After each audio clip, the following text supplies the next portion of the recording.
Oui, je suis né à Alger il y a une cinquantaine d'années.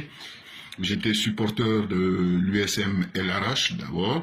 في حادثة أعادت إشعال الجدل حول كواليس كأس إفريقيا بالمغرب.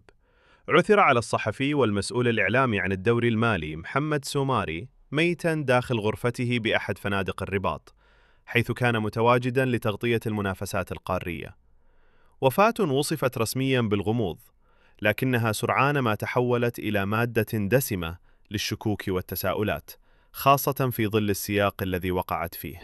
محمد سوماري المولود بالجزائر والمعروف بتشجيعه لفريق اتحاد الحراش لم يكن مجرد صحفي رياضي عابر، بل كان من الأصوات التي انتقدت مؤخرا ما اعتبره ظلما تحكيميا متكررا ضد المنتخب الجزائري خلال البطولة.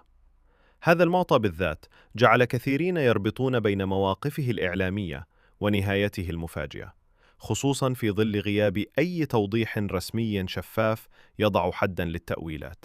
الجهات المعنية اكتفت بتسريبات غير مؤكدة عن مشاكل في القلب دون بيان طبي واضح أو تحقيق معلن للرأي العام، في مشهد اعتاده المتابعون كلما تعلق الأمر بقضية محرجة.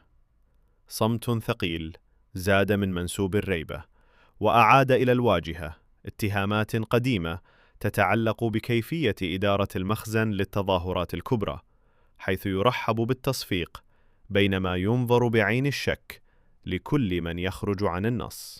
وفاة الصحفي المالي لم تأتي بمعزل عن بطولة وسمت أصلاً بتحكيم مثير للجدل وتضييق على الجماهير الجزائرية وتوقيف مؤثرين بسبب محتوى لا ينسجم مع الخطاب الرسمي.